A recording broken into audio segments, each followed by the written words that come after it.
नमस्कार, स्वदेश न्यूज देख रहे हैं आप। मैं हूं आपके साथ अभिजीत तिवारी। सरदार सरोवर पर ऐतिहासिक समाधान, 30 साल पुराने विवाद पर विराम। सरदार सरोवर परियोजना से जुड़े करीब 3 दशक पुराने पुनर्वास एवं पुनर्बसाहट व्यय विवाद का आखिरकार समाधान हो गया है। केंद्रीय गृह मंत्री अमित शाह की अध्यक्षता में और केंद्रीय जल शक्ति मंत्री CR पाटिल की मौजूदगी में गुजरात, मध्य प्रदेश, महाराष्ट्र और राजस्थान के बीच हुए ऐतिहासिक समझौते से मध्य प्रदेश को बड़ी वित्तीय राहत मिली है।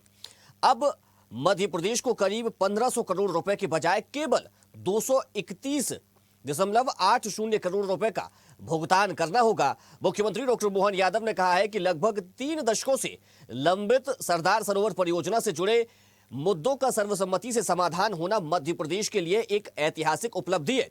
उन्होंने कहा कि यह निर्णय केंद्र और राज्य के बीच बेहतर समन्वय, संवाद और सहयोग की भावना का परिणाम है, जिससे विकास कार्यों को नई गति मिलेगी। मुख्यमंत्री ने कहा कि सरदार सरोवर परियोजना केवल एक सिंचाई या जल परियोजना नहीं, बल्कि करोड़ों लोगों के जीवन से जुड़ी विकास की आधारशिला है। लंबे समय से लंबित विषयों पर सहमति बनने से परियोजना के शेष कार्यों को तेजी से पूरा किया जा सकेगा और प्रभावित क्षेत्रों से विकास को भी गति मिलेगी। उन्होंने कहा कि राज्य सरकार जनहित के सभी लंबित मामलों का समाधान संवाद और सहमति के आधार पर करने के लिए प्रतिबद्ध है। सरकार का उद्देश्य विकास, पुनर्वास और जन कल्याण के बीच संतुलन स्थापित करते हुए प्रदेश के समग्र विकास को सुनिश्चित करना है। मुख्यमंत्री ने इस उपलब्धि के लिए केंद्र सरकार, संबंधित राज्यों तथा सभी हितधारकों का आभार व्यक्त करते हुए विश्वास जताया कि इस निर्णय से मध्य प्रदेश सहित परियोजना से जुड़े सभी राज्यों को दीर्घकालिक यानी कि लंबे समय तक लाभ मिलेगा। साथ ही किसानों को सिंचाई, पेयजल और क्षेत्रीय विकास के क्षेत्र में सकारात्मक परिणाम देखने को मिलेंगे। मुख्यमंत्री डॉक्टर मोहन यादव के साथ ही अन्य मंत्रियों ने इस फैसले को सहकारी संघवाद को मजबूत करने वाला एक ऐतिहासिक कदम बताते हुए प्रधानमंत्री नरेंद्र मोदी और केंद्रीय गृह मंत्री अमित शाह का आभार भी व्यक्त किया है, आभार जताया है। उन्होंने कहा कि राज्यों के बीच संवाद और सहमति से लंबे समय से लंबित जटिल विवाद का समाधान संभव हुआ है। तो एक बड़ा विवाद, करीब 30 साल पुराना विवाद, कई सरकारें आई और गई, लेकिन ये विवाद जस का तस बना हुआ था। लेकिन मध्य प्रदेश की मुख्यमंत्री डॉक्टर मोहन यादव सरकार और ने केंद्र के साथ मिलकर सहकारी संघवाद को बढ़ावा देते हुए इस विवाद को सुलझाया है और जो देनदारी थी मध्य प्रदेश की करीब 1500 करोड़ रुपए की, उसको घटाकर के मात्र 231 करोड़ रुपए के करीब ले गए। अब मध्य प्रदेश को 1500 करोड़ नहीं बल्कि 231.80 करोड़ रुपए ही देने होंगे। तो इस दिशा में एक बड़ा ये कदम उठाया गया, एक बड़ी उपलब्धि मध्य प्रदेश के लिए है। और जो परियोजनाएं सालों से अटकी हुई थी, रुकी हुई थी, अब उनको भी रफ्तार मिलेगी। तो इसको लेकर तमाम प्रतिक्रियाएं भी आई है, पहले आपको सुनवाते फिर चर्चा पर आगे बढ़ेंगे। यह एक बड़ी उपलब्धि है कि राज्यों के बीच में इस तरीके के समझौते अगर जितने जल्द होते हैं तो विकास की गति बढ़ती है। गुजरात के जल समझौते में गुजरात को जो उनकी लागत आई थी वो 50% ले रहे थे, बाकी की राशि सारे राज्यों से मांग रहे थे। उसकी जगह पर यह निर्णय हुआ है कि उन्हें 75% राशि गुजरात वहन करेगा और बाकी दी जाएगी। तो उसमें से मध्य प्रदेश सरकार को अब उन्हें 217 करोड़ रुपए दिए जाने का कल समझौता संपन्न हुआ है।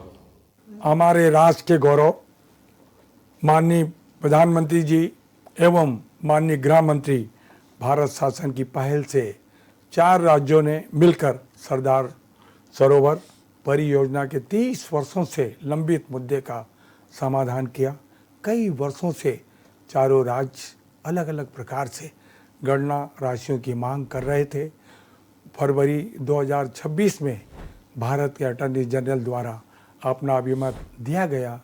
इस अभिमत के अनुसार मध्य प्रदेश को 1500 करोड़ रुपए गुजरात राज्य को भुगतान करने की स्थिति बन रही थी, क्योंकि इससे गुजरात राज्य पर 50% का व्यय की हिस्सेदारी दी गई थी।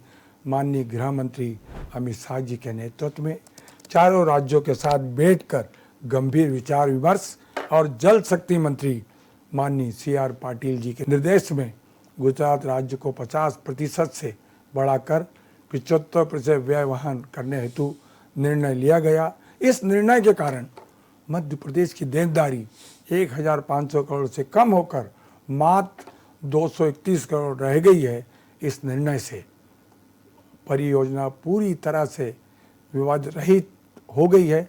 मध्य प्रदेश को 31 लाख हेक्टेयर सिंचाई और 85 पैसे प्रति यूनिट की मान से बिजली निरंतर मिलती रहेगी।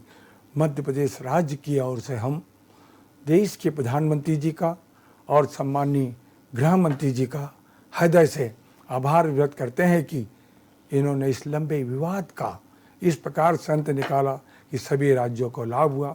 भारतीय जनता पार्टी की सरकार ने, देश की सरकार ने, प्रदेश की सरकार ने इस मुद्दे का समाधान किया और जो कांग्रेस भ्रम फैलाने का प्रयास कर रही है, मैं फिर से उन्हें यही कहता हूं कि इसमें कम से कम राजनीति करना छोड़ें। बहुत बहुत धन्यवाद। ये एक बड़ी उपलब्धि है। तो एक पुराने विवाद को सुलझाया गया है, एक बड़ी उपलब्धि इसको कहा जा रहा है। चलिए इसी विषय पर करेंगे चर्चा, लेकिन उससे पहले परिचय करा देते हैं अपने मेहमानों से। हमारे साथ BJP media panellist Priyanka Dubey ji जुड़ गई, आपका बहुत स्वागत है। साथ ही पूर्व राष्ट्रीय नोडल अधिकारी पेयजल सुरक्षा सुधेंद्र मोहन शर्मा जी हमारे साथ जुड़ गए, आपका भी बहुत स्वागत है। और वरिष्ठ पत्रकार मोहनलाल मोदी जी भी हमारे साथ जुड़ गए, आपका भी बहुत स्वागत है। चर्चा की शुरुआत में मोहनलाल जी से करूंगा। मोहनलाल जी, इस विवाद का सुलझ जाना मध्य प्रदेश के लिए किस तरह से लाभकारी होगा?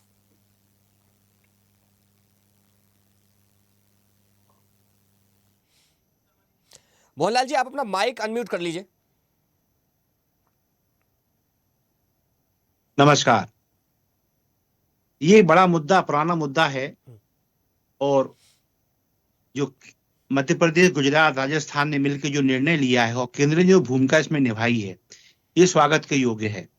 क्योंकि हम देख रहे हैं कांग्रेस के शासनकाल से, केंद्र में जब मनमोहन सरकार रही तब से लेके अभी तक जितने अटकाने वाले मुद्दे इसमें छाए रहे, कभी विस्थापन के नाम पर, कभी मुआवजे के नाम पर, लगातार इन मामलों को अटकाया जाता रहा और मध्य प्रदेश पर यह तोहमत लगाई जाती रही कि वो ज्यादा लाभ लेने वाला है, उसे ज्यादा पेमेंट करना चाहिए, उसे ज्यादा भुगतान करना चाहिए, उसे ज्यादा त्याग दिखाना चाहिए। इस आशय को लेकर अनेक धरना प्रदर्शन भी हुए। लेकिन अब जब तीनों प्रदेशों में सरकार बीजेपी की है, केंद्र में भी बीजेपी नीति एनडीए संगठन गठबंधन बैठा हुआ, तब ये उम्मीद जागने लगी थी कि हाँ, अब ये नर्मदा का मामला, ये सरोवर का मामला भी अब सुलझ जाएगा। तो मैं समझता हूँ इससे अच्छा और क्या हो सकता है कि जब हम 1500 करोड़ रुपए भुगतान करने की स्थिति में थे और हमें लगभग 31.98 यानी 32% हमें भुगतान करना था, जो भी इसमें व्यय आ रहा था। अब वर्तमान केंद्र सरकार ने और मध्य प्रदेश सरकार की ओर से जो बार्गेनिंग की गई, उससे नतीजा ये निकला है कि हम कल तक जो 31.98% राशि पेमेंट करने के लिए बाध्य थे, अब हम उसमें केवल 16.17% राशि का ही भुगतान करने के लिए स्वतंत्र हैं। और जो राशि 15 करोड़ रुपए हो रही थी, अब वो घट के 231 करोड़ रुपए तक सीमित रह गई है। दूसरी बात, 85 पैसे प्रति यूनिट की दर से इस सरोवर से हमें बिजली मिल रही है और मिलती रहेगी। और 31 लाख हेक्टेयर जो कृषि भूमि है, इस सरोवर की वजह से अब वो सिंचित होने जा रही है। तो मैं समझता हूँ जो निर्णय हुआ है ये जनहित में, किसान के हित में है और सरकार को तो इसमें फायदा हुआ ही है। तो हम ये मानेंगे जनता का एक बड़ा पैसा इसमें बच गया है। ठीक है सुधींद्र मोहन शर्मा जी, देखिए बहुत से लोगों के मन में ये सवाल उठ रहा है कि देखिए ये विवाद जो लंबे समय से चला रहा है, अब तो खैर ये विवाद सुलझ गया है, लेकिन जब नर्मदा नदी मध्य प्रदेश से निकलती है, ज्यादातर हिस्सा मध्य प्रदेश में ही नर्मदा नदी का आता है, तो फिर कहा जा रहा है कि सिंचाई परियोजनाओं को विस्तार मिलेगा। कैसे ये फायदा होगा? पहले में क्या परेशानी थी, क्या दिक्कतें जा रही थी और अब क्या लाभ होगा? थोड़ा सा तकनीकी रूप से बताइएगा आप। देखिए, जो हमारे नदियां होती हैं उनके जल के बंटवारे के लिए बाकायदा नदी प्राधिकरण है और केंद्र सरकार उसके लिए नदी के जल विवाद के लिए और जल बंटवारे के लिए विभिन्न प्राधिकरण बनाती है और उसी के अनुसार उन्हीं को पालन करते हुए राज्य अपना अपना जल का हिस्सा भी लेते हैं, उन परियोजनाओं पर लगने वाले लागत को भी शेयर करते हैं। और ये सारी जो कवायद होती है ये बिल्कुल ठोस तकनीकी कदमों के, ठोस तकनीकी आकलनों के ऊपर होती है। जैसे रिमोट सेंसिंग से हम स्टडी करते हैं कि नदी का कितना बहाव हमको मिलने वाला है और रिमोट सेंसिंग की कोई एक स्टडी नहीं होती है, over the period of time, मतलब काफी लंबे समय से ये स्टडी होती है। काफी लंबे समय तक वो नदियों में प्रवाह नापा जाता है, फिर उनका उनका शेयर बनाया जाता है कि कितना शेयर किसको मिलना चाहिए। और उसी के साथ में हाइड्रोजियोलॉजिकल स्टडीज होती हैं, हाइड्रोलॉजिकल स्टडीज होती हैं, जिससे हमको ये मालूम पड़ता रहता है कि हमारे नदियों पे कितना पानी कौन सी ट्रिब्यूटरी से, कौन सी सहायक नदी से आ रहा है, जो कौन से राज्य में है, और अल्टीमेटली फिर उस राज्य को कितना फ्लो मिलेगा आगे जाके, तो उसका आकलन किया जाता है। तो इन सब गणनाओं के आधार पे, इन सब वैज्ञानिक गणनाओं के आधार पे नदी के जल का बंटवारा होता है। अब इसमें एक जो बहुत अच्छी बात हुई है वो ये हुई है कि मध्य प्रदेश और राजस्थान, गुजरात, महाराष्ट्र, अब इसमें महाराष्ट्र की और राजस्थान की भागीदारी बहुत कम है नर्मदा जी में, लेकिन चूंकि उनके भौगोलिक क्षेत्र से नर्मदा जी निकलती हैं, तो इसीलिए उनको भी इससे शामिल किया गया। ये देखिए उदारता कि राजस्थान और महाराष्ट्र का हिस्सा नगण्य है लगभग, लेकिन फिर भी जब रिवर बेसिन की बात होती है तो उसमें हम एडमिनिस्ट्रेटिव बाउंड्रीज की बजाय हमारी टेक्निकल बाउंड्रीज को तरजीह देते हैं, लेकिन जो लोकल एडमिनिस्ट्रेशन है वो तो उस राज्य का होगा, और इसीलिए इसमें उनकी भागीदारी भी सुनिश्चित की गई है इतने छोटे हिस्से की भी, चाहे वो राजस्थान हो चाहे महाराष्ट्र हो।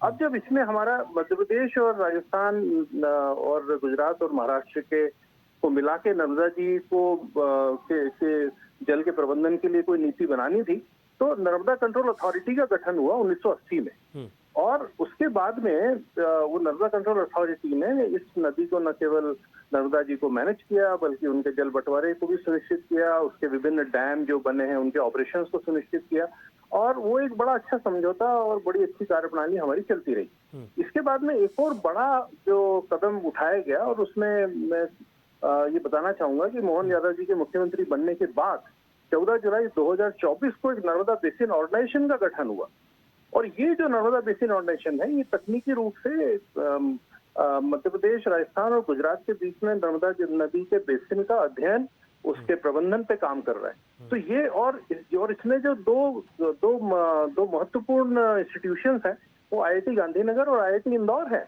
तो IIT गांधीनगर, IIT इंदौर के डायरेक्शन में ये नर्मदा बेसिन ऑर्गेनाइजेशन चल रहा है, और वो इसको मॉनिटरिंग भी करते हैं, इसमें अपना तकनीकी सपोर्ट भी देते हैं, तकनीकी इवैल्यूएशन समय समय पर करते रहते हैं। तो ये एक बड़ा अच्छा स्ट्रक्चर बना हुआ है जो कि हमको फॉलो करना चाहिए, और जिसकी वजह से हमको बहुत सारी तकनीकी जानकारियां भी मिलती रहती हैं, जिनकी वजह से हम अपडेटेड रहते हैं, जिनकी वजह से हमको हमारे नदी के जल के प्रबंधन में बहुत मदद मिलती है। और सबसे बड़ी बात, मदद उनको मिलती है जिनको पानी की आवश्यकता है। हमारे किसान हो गए, हमारे विद्युत उत्पादन हो गया, हमारे इंडस्ट्रीज हो गई, हमारे आम जनता को पेयजल की आपूर्ति है, इन सब के लिए जो जल की आपूर्ति होनी है नर्मदा जी से, उसके लिए मेरे को नहीं लगता कि इससे बेहतर कोई ऑर्गेनाइजेशन हम बना सकते हैं, जिसमें 2 IITs जिसमें इन्वॉल्व है, IIT गांधीनगर और IIT इंदौर। तो वो जब मिलके इसको प्रबंधन कर रही हैं तो निश्चित रूप से एक बहुत बेहतरीन स्वरूप निकल के आया है, और मैं बधाई देना चाहता हूँ मुख्यमंत्री डॉक्टर मोहन यादव को कि ये बहुत अच्छा समझौता उन्होंने निष्पादित किया है, और मध्य प्रदेश की साख इससे बढ़ेगी, डेफिनेटली बढ़ेगी, कि भाई हम न केवल उदारता, निश्चित तौर पर मध्य प्रदेश की साख बढ़ेगी, और एक ये बड़ी उपलब्धि है मध्य प्रदेश के लिए, बड़ी उपलब्धि है। हम वैज्ञानिक सोच रखते हैं और उसी आधार पर हमने अपना काम किया। ठीक है प्रियंका जी, मध्य प्रदेश के लिए एक बड़ी उपलब्धि है, एक वर्षों पुराना विवाद मध्य प्रदेश की सरकार ने सुलझाया, इसके लिए सबसे पहले तो आपको और आपकी सरकार को बहुत बहुत बधाई। अब ये विवाद तो सुलझ गया है, अब अगला कदम क्या होगा, आगे क्या किया जाएगा? नमस्कार समस्त विद्वतजन और मेरे जितने भी श्रोतागण है सभी को प्रणाम करती हूँ। ये निर्णय एक माइलस्टोन साबित होगा उस क्षेत्र के लिए, और मैं उस क्षेत्र से खुद भी बहुत अच्छे से कनेक्ट कर पाती हूँ, क्योंकि बहुत लंबा समय निमाड़ मालवा क्षेत्र में मैंने खुद ने बिताया है। सन 1995 से लेकर 2013 तक का जो समय हमने खुद ने भी उस क्षेत्र में मालवा निमाड़ में बिताया है। तो वहाँ की जो भूमि है, उसकी उर्वरक क्षमता, वहाँ के लोगों की कठोर परिश्रम, ये सब चीजों को देखते हुए आमजन अगर लोगों के लिए सिर्फ एक परियोजना होगी, पर नर्मदा जल का वहाँ का जो बूंद बूंद जल वहाँ के लिए, चाहे पेयजल के लिए हम कह लें, चाहे बिजली के तौर पे कह लें, चाहे नर्मदा परियोजना को जो गति मिलेगी और जो सिंचित क्षेत्र वहाँ पे जो बढ़ेगा, जिसमें हम कह सकते हैं कि वहाँ पे सफेद सोने के तौर पे कपास को हमेशा दिया गया, जिसके कारण जीनिंग फैक्ट्रीज वहाँ काम करती है, परंतु हर तीसरे चौथे साल वहां पर पानी का संकट होता ही होता है।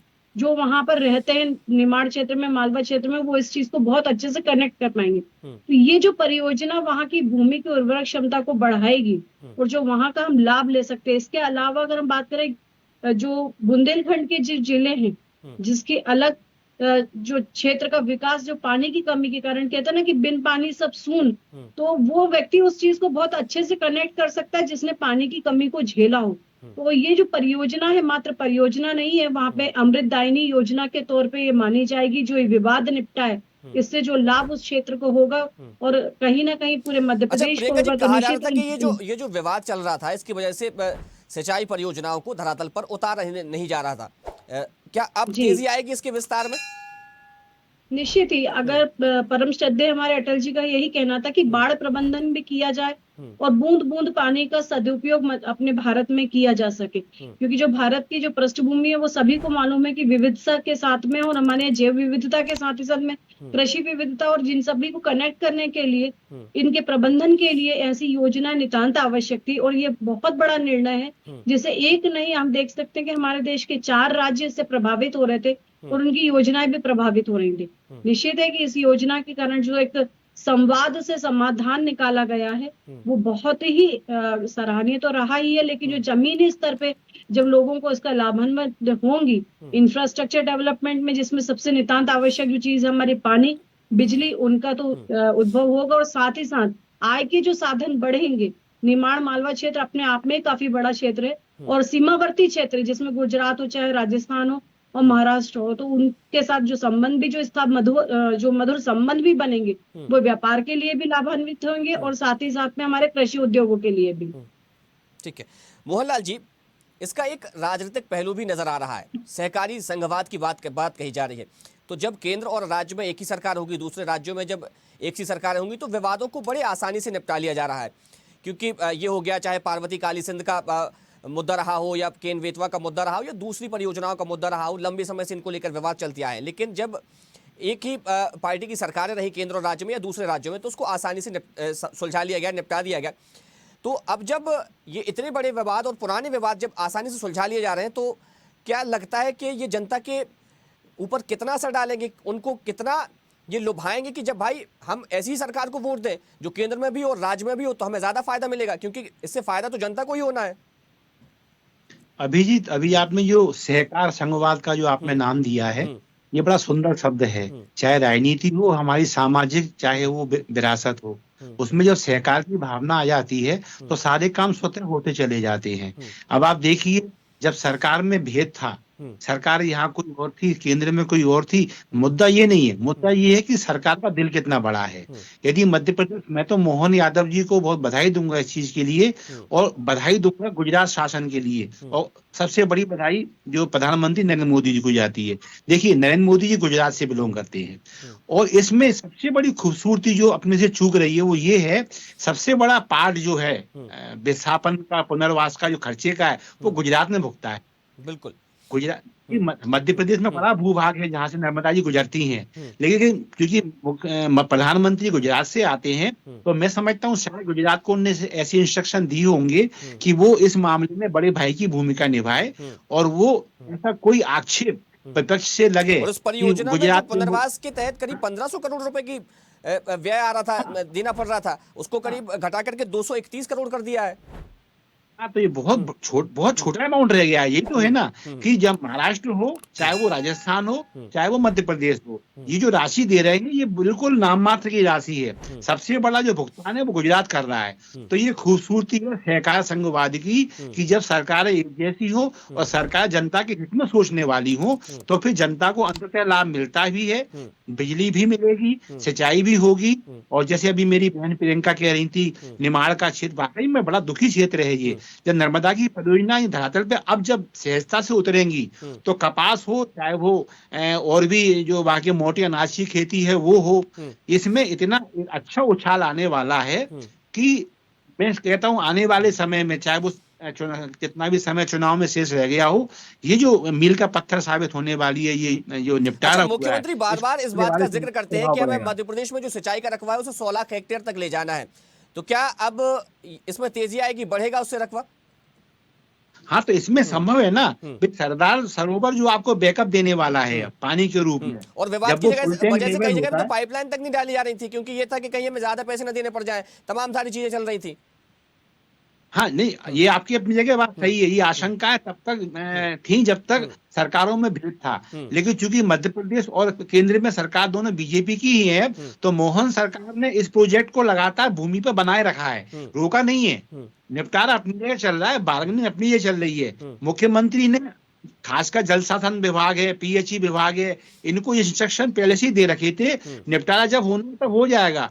भूमिगत संरचना है, इनमें हम निरंतरता बनाए रखें, और जब से ये निपटारा हुआ है अब इनमें तेजी आएगी। चाहे समस्या पेयजल की हो, सिंचाई की समस्या हो या बिजली की समस्या हो, इनमें बहुत तेजी से कहना चाहिए ना, जादू करिश्मे जैसे प्रभाव देखने को मिलेंगे, और मध्य प्रदेश के लोगों का, किसानों का जीवन और सुलभ हो पाएगा। ठीक है सुधींद्र जी, जब इस परियोजना को, यानी कि ये जो अब विवाद सुलझ गया है, अब इससे सिंचाई का जब रकबा बढ़ेगा, पानी की जो मांग है किसानों की बढ़ेगी, तो जब जो मांग के अनुरूप वहां पर किसानों को जब पानी मिलने लगेगा तो उनकी फसलों को जो फायदा होगा, क्या लगता है कितनी तेजी से किसानों को लाभ मिलेगा?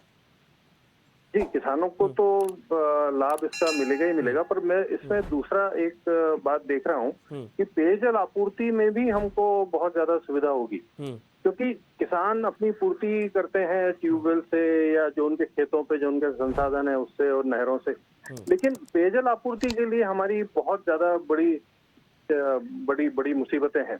तो पेयजल आपूर्ति के लिए भी हमको ज्यादा जल उपलब्ध होगा, और मध्य प्रदेश जल निगम उसके लिए बहुत सारा कार्य कर रहा है। तो जो दूर की बसाहटें हैं जो नर्मदा नदी के बेसिन में है, वहां तक हम अपना पेयजल ले जा सकेंगे, ज्यादा आसानी से ले जा सकेंगे और ज्यादा लोगों को पेयजल उपलब्ध कराएंगे। तो एक बात तो पेयजल सुरक्षा को लेके है, और चूंकि ये निमाड़ है जहाँ पे की भूजल बहुत अच्छी स्थिति में नहीं है, ये हमारे देश के सबसे ज्यादा भूजल दोहित इलाकों में है, सबसे ज्यादा। तो यहाँ पे भूजल पे निर्भरता चाहे खेती के लिए हो चाहे पेयजल के लिए हो, उचित नहीं है, बिल्कुल भी उचित नहीं है। भूजल मात्रा भी सीमित है और उस पर निर्भरता भी हम नहीं रख सकते, उसकी वजह से हमारी जल सुरक्षा खतरे में आती है। लेकिन नर्मदा जी की वजह से और नर्मदा जी के जल के समुचित उपयोग से ये दोनों क्षेत्रों में, खेती में और पेयजल में, दोनों में हमारी जल सुरक्षा सुनिश्चित होगी। और इसको कॉम्प्लीमेंट करेगा हमारा जो जल गंगा संवर्धन अभियान जो चल रहा है अभी मुख्यमंत्री डॉक्टर मोहन यादव जी के नेतृत्व में, तो उसको ये कॉम्प्लीमेंट करेगा। अब ये नर्मदा अवार्ड जो हमको, या जो नर्मदा जी के जल का जो समझौता अब हुआ है, तो उसका बहुत बड़ा फायदा हमको हमारे जल गंगा संवर्धन अभियान में भी मिलेगा। बिल्कुल जी, क्या कहेंगी प्रियंका जी? निश्चित तौर पे जिन चीजों को लेकर के हम लोग ये कृषि वर्ष मना रहे हैं, कृषि उत्थान वर्ष, उद्योग वर्ष पे संरचना हम लोग लेकर के चल रहे हैं।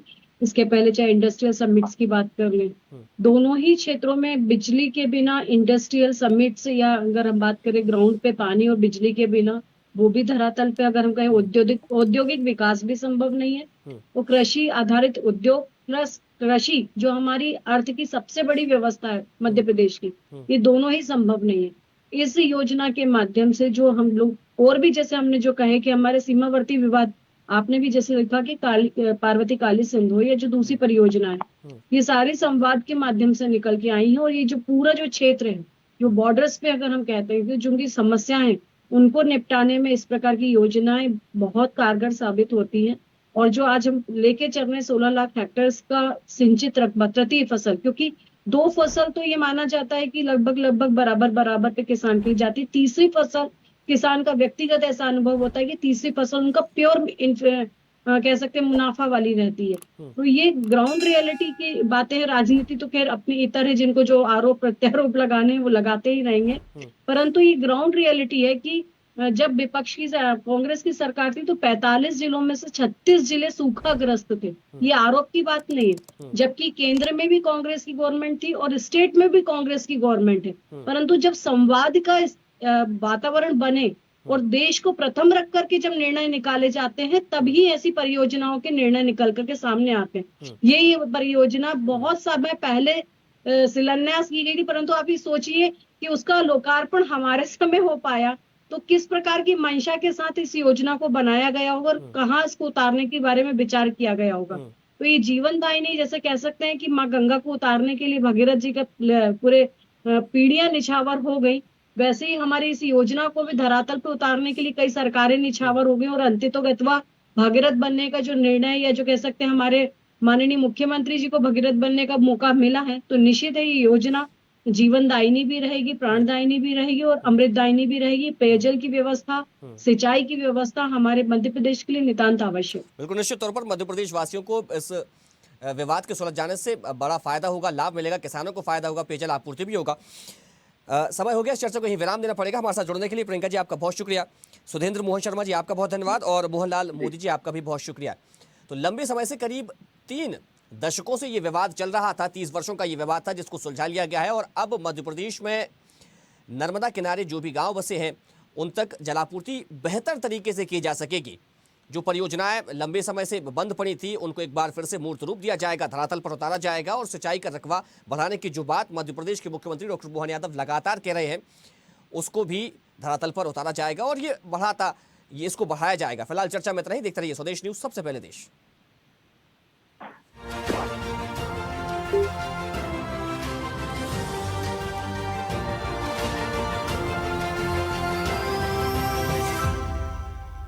देखते रहिए स्वदेश न्यूज। अगर आप इस वीडियो को सोशल मीडिया हैंडल फेसबुक या इंस्टाग्राम पर देख रहे हैं तो हमें फॉलो करें, अगर यूट्यूब पर देख रहे हैं तो सब्सक्राइब करें और बेल आइकन दबाना ना भूलें।